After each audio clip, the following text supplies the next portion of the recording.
வணக்கம். OA notification and மசால்சி நோட்டிபிகேஷன்ல சர்டிபிகேட் வெரிஃபிகேஷன் நடந்து முடிஞ்சது பார்த்தீங்களா? அந்த சிவி அப்போ அதுல என்னுடைய அனுபவம் எப்படி இருந்தது, நான் எப்படி சிவிக்கெல்லாம் போய் அட்டன் பண்ணியிருந்தேன், அஸ்பிரண்டா கிடையாது.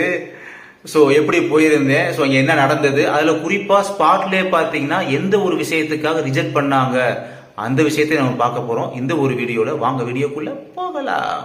மதுரை ஜோனலுக்கு உள்ள என்ட்ரி ஆகுறோம், மாசா என்ட்ரி ஆகுறோம். அந்த டிஸ்ட்ரிக்ட் கோர்ட்ல உள்ள நுழையும் போதே பாத்தீங்கன்னா ஒரு இளவட்ட பையன், ஒரு 22 to 25 வயசு தான் இருக்கும். எப்படி அந்த பையனுக்கு ஒரு 2 பசங்க அவங்களுக்குள்ளே பேசிக்கிறாங்க. நம்ம ஒரு வீடியோ போட்டிருந்தோம் பாத்தீங்களா, வாங்க சிவிக்கு ஜாலியா போகலாம் அப்படின்னு சொல்லியிருந்தோம் பாத்தீங்களா. சோ அத ஒரு நக்கலா இந்த இவர் தான் அப்படின்னு சொல்லி காமிச்சு பேசிட்டு இருக்காங்க. பட் எனக்கு வந்து கொஞ்சம் காது நல்லா பயங்கரமா கேட்கக்கூடிய ஆற்றல் வந்து எனக்கு இருக்கா, சொன்னாலும் நம்ப மாட்டீங்க, சரி இருந்தாலும் சொல்றேன். சோ இந்த மாதிரி வந்து பேசி இருந்தாங்க. பட் ஆனா என்கிட்ட வந்து யாரும் நீங்க வந்திருக்கீங்களே அப்படின்ற மாதிரிலாம் எங்க கிட்ட வந்து யாரும் பேசவே இல்லை. அப்படியே சரி ஓகே எங்கே சிவி நடக்குதுன்னு கேட்டு அப்படி போனேன். அப்ப பாத்தீங்கன்னா லெஃப்ட் சைடுல வந்து திருமணினா இருக்கும் சொன்னாங்க. லெஃப்ட் சைடு திரும்பி போனா சாமியான பந்தல்லாம் போட்டிருக்கும் சொன்னாங்க. போனேன் உள்ள. சோ மதுரை ஜோனுக்கு சிவி போனவங்க தெரியும், அந்த சாமியான பந்தல்லாம் போட்டு ஏதோ கரிசோறு விருந்து போடுற மாதிரிலாம் இதுக்கே எட்டி பார்த்துட்டே போனேன். போகும்போதே பாத்தீங்கன்னா உள்ள என்ட்ரி கிட்டக்க போகும்போதே ஒரு லேடி, ஒரு சின்ன பக்கத்துல ஒரு கூட்டம் லேடிஸ் பேசிட்டு இருக்காங்க. அங்க இருந்து ஒருத்தவங்க சொல்றாங்க, அதான் காது நமக்கு நல்லா பயங்கரமா கேட்குமே, காது பாம்பு காது அப்படின்ற மாதிரி, என்ன இவர் வந்திருக்காரு அப்படின்ற ஒரு குரல் மட்டும் கேட்குது எங்க இருந்தோ. திரும்பி பார்த்தா எனக்கு யாரும் ஃபைண்ட் அவுட் பண்ண முடியல. நான் விறுவிறுன்னு எங்கே போயிட்டேன் பாத்தீங்கன்னா, அந்த சிவி நடக்கும் பாத்தீங்களா, அந்த சாமியான பந்தல வந்து போர்டு 1, போர்டு 2, போர்டு 3 இப்படிலாம் போட்டு நம்பர் போட்டு மென்ஷன் பண்ணி வச்சிருக்காங்க. ஒரு ஒயிட் கலர் போர்டு மாதிரி. அதுக்கு லைன்லயே ஆப்போசிட் லைன்லயே ஒரு சேர் போட்டு உள்ள உட்கார வச்சிருக்காங்க சாமியான பந்தலுக்குள்ளேயே. ஸோ அதுக்கப்புறம் தான் அந்த பில்டிங்குள்ளே போற மாதிரி ஒரு பிளான்ல வச்சிருக்காங்க. ஸோ அந்த சாமியான பந்தல்ல அந்த சேருக்கு பின்னால யாரு வேணாலும் ஒரு திண்டை தாண்டுற மாதிரி இருக்கு. ஸோ அங்க யாரெல்லாம் உட்காந்துக்கலாம். அந்த திண்டுகிட்ட போய் உட்காந்துட்டேன் நான் பாட்டுக்கு, இடம் பார்த்தாது அப்படின்ற மாதிரி அங்கிட்டு போய் உட்காந்துட்டேன்.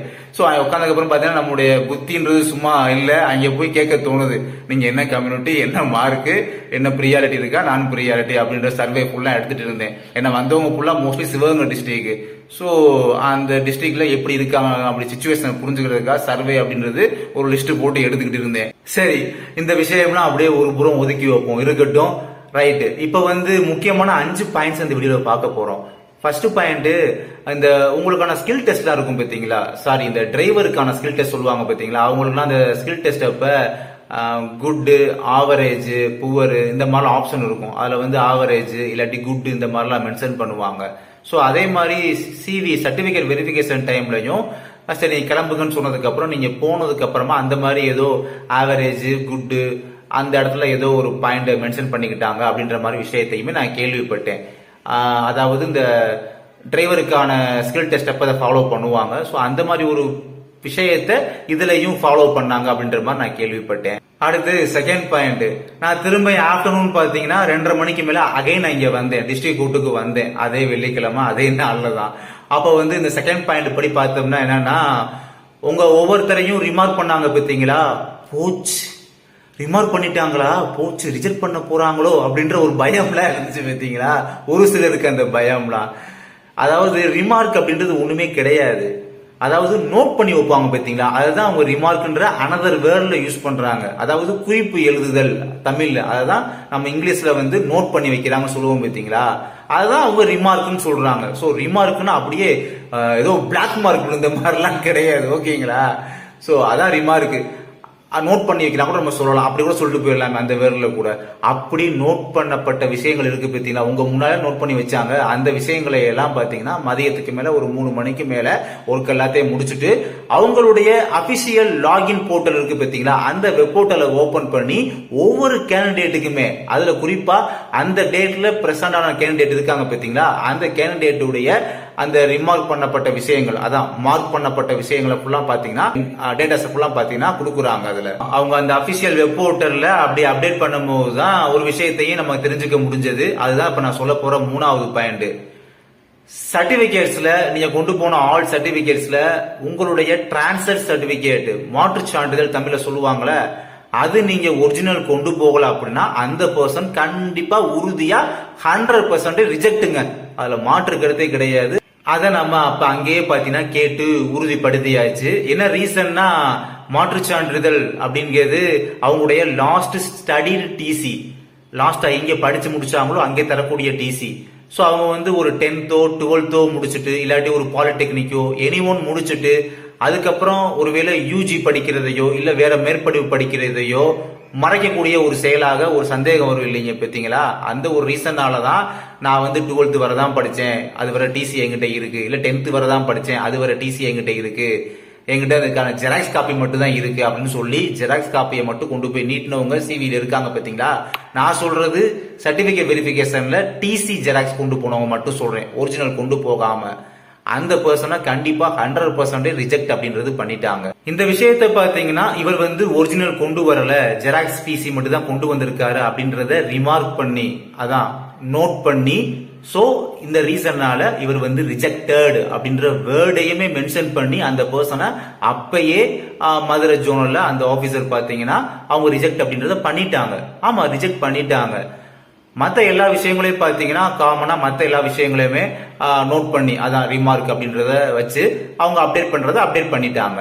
அடுத்து சொல்ல போற 4th பாயிண்ட், அவங்க அபிஷியல்ஸ் வந்து சென்ட் பண்ணப்பட்ட விஷயங்கள். அவங்க சென்ட் பண்ணி விட்டது வேற என்னன்னு பாத்தீங்கன்னா, அட்டெண்டன்ஸ் க்ளோஸ் பண்ணி எப்ப பண்ணாங்கன்னா, நான் கூட அந்த ஃப்ரைடேக்கு முதல் நாள் தேர்ஸ்டே வீடியோலாம் போட்டிருந்தேன். லேட்டா போனா கூட பரவாயில்லை, ஏன்னா அவங்க வந்து கன்சிடர் பண்ணல, கொஞ்சம் அக்செப்ட் பண்ணிக்கிறாங்க, லிபரலா ரொம்ப லிபரலா தான் இருக்காங்க அப்படிலாம் சொல்லியிருந்தேன். அதே மாதிரி தான் நடந்தது. நான் போயிருந்த அன்னைக்குமே மார்னிங் பேசி வந்தவங்களுக்குமே சேர்த்து அட்டெண்டன்ஸ் வந்து அவங்களுக்காக வெயிட் பண்ணாங்க, யாரும் வராம இருக்காங்களா அப்படின்னா கூட ஆப்சண்டே போடாம மதியம் 3 மணி வரை வெயிட் பண்ணி 3:30 மணி வரை வெயிட் பண்ணி பாத்தீங்கன்னா மார்னிங் பேஜுக்கே மதியத்துக்கு மேல அட்டெண்டன்ஸே க்ளோஸ் பண்ணாங்க. ஸோ அப்படி அட்டெண்டன்ஸ் க்ளோஸ் பண்றதே பார்த்தீங்கன்னா அவங்க 3 மணிக்கு மேலதான், எந்த ஜோனலையும் அப்படிதான் அறிஞ்சு போல, எல்லா ஜோனலையுமே 3 மணிக்கு மேலதான் அப்டேட் பண்ற ப்ராசஸே பண்ணாங்க. அட்டெண்டன்ஸ் கூட பிரசன்ட் யார் யாரு, ஆப்சென்ட் யார் யாரு அப்படின்றத அப்டேட் பண்ணி விட்டாங்க. அந்த சமயத்துல தான் சிவி எப்போ உங்களை செக் பண்ணும் போது நீங்க அப்ளை பண்ண அப்ளிகேஷன் அவங்க கிட்ட இருந்திருக்கும். அதுக்கப்புறமா அவங்க என்ட்ரி பண்ண சம் டீடைல்ஸ் கொண்ட ஒரு ரெக்கார்டு, ஒரு பிரிண்ட் அவுட் மாதிரி ஒரு 2-3 பக்கத்துக்கு இருந்திருக்கும். அந்த ரெக்கார்டு அப்புறம் நீங்க சிவி அப்போ நீங்க ஒரு செட் ஜெராக்ஸ் அவங்க கொடுத்தீங்க பாத்தீங்களா, அந்த ஜெராக்ஸ் எல்லாம் அவங்க ஸ்கேன் பண்ணி மத்த அந்த நான் சொன்னேன் பாத்தீங்களா அந்த ரெக்கார்ட்ஸ், அதான் உங்களை அப்ளிகேஷன் அண்ட் அவங்க ரெக்கார்ட் என்ட்ரி பண்ண டீடைல்ஸ், ஸோ அது எல்லாத்தையுமே அட்டாச் பண்ணி மொத்தமா பாத்தீங்கன்னா அவங்க வந்து சென்ட் பண்ணி வச்சாங்க. அதெல்லாம் பாத்தீங்கன்னா ஒவ்வொரு தினங்களுமே அன்னன்னைக்கு தேதியில் அன்னன்னைக்கு கரெக்டா முடிச்சுட்டாங்க. 5 நாள் அப்படின்னா ஒட்டு மொத்தமா 5வது நாள் பண்ணாம ஒவ்வொரு நாளுமே அன்னன்னைக்கு நடக்கிறத அன்னன்னைக்கு ஒரு மதியம் 3 மணிக்கு மேல அல்லது 4 மணிக்கு மேல அந்த விஷயங்கள்லாம் பண்ண ஆரம்பிச்சாங்க. 5th பாயிண்ட், அப்பதான் விசாரிக்க முடிஞ்சதுனால அப்பதான் ஒருத்தவங்கள்ட்ட நான் லைட்டா விசாரிச்சேன் சமயத்துல மதியத்துக்கு மேல. அப்பதான் அவங்க என்ன சொன்னாங்கன்னா, ஆகஸ்ட் மிட்ல கிடைத்த அப்டேட் அபிஷியல் இன்ஃபர்மேஷன் வரும், எது இருந்தாலுமே ஆகஸ்ட் மிட்ல நீங்க எதிர்பார்க்கலாம் அப்படின்ற மாதிரிலாம் சொல்லியிருந்தாங்க. கையில ஒரு ஃபைல் வச்சிருந்தா போதும், நம்மளுமே ஆஸ்பிரண்ட் தான். அதுல குறிப்பா ஒரு நபர் வந்து இன்னொரு நபர்கிட்ட பேசிட்டு இருந்தாரு. அந்த நபருக்கு நல்லா தெரியுது, பார்த்து ஒரு சின்னதா ஒரு ஸ்மைல் பண்ணாரு. ஒரு சிகப்பா ஒரு மனிதர் தான், பட் எனக்கு யாரும் தெரியாது. என்னையே சிலருக்கு தெரியும், பட் எனக்கு யாரையும் தெரியாதுல. சிரிச்சுட்டு அவர் இன்னொருத்த பேசிட்டு இருக்காரு. இவங்க எல்லாம் கட் ஆஃப கூட்டி விடுறதுக்காக வந்துட்டு இருக்காங்க. எப்படி கட் ஆஃப வந்து கூட்டி விடுறதுக்காக வந்து இன்க்ரீஸ் பண்றதுக்காக வந்திருக்காங்க. இவங்க இந்த மாதிரிதான் ரிட்டன் எக்ஸாம் எழுதி பிராக்டிக்கலு, அதுக்கப்புறம் இன்டர்வியூ, இந்த மாதிரிலாம் வந்துட்டு இவங்க ஜாபுக்கு போக மாட்டாங்க. என்ன நடக்குது ஏது நடக்குது அப்படின்றதுக்காக ஒரு உழவு பாக்குறதுக்காக வருவாங்க அப்படின்னு சிரிச்சுக்கிட்டே அவங்க ஃப்ரெண்டு கிட்ட வந்து ஜாலியா பேசிட்டு இருக்காரு. அதையுமே நல்லா கேட்க முடியுது. ஜஸ்ட் ஒரு ஃபியூ மீட்டர்ஸ் டிஸ்டன்ஸ் தான், நமக்கு காது பயங்கரமா கேட்குமா. சோ அதையும் கேட்டுக்கிட்டு நம்ம அப்படியே எக்ஸ்பீரியன்ஸ் எல்லாம் கெயின் பண்ணிட்டு வந்துட்டு உங்ககிட்ட இந்த வீடியோ மூலமா கன்வே பண்ணிட்டு இருக்கேன். இந்த வீடியோல பாத்தீங்கன்னா சில விஷயங்கள் உங்களுக்கு ரொம்ப யூஸ்ஃபுல்லா இருந்திருக்கும் நம்புறேன். நன்றி.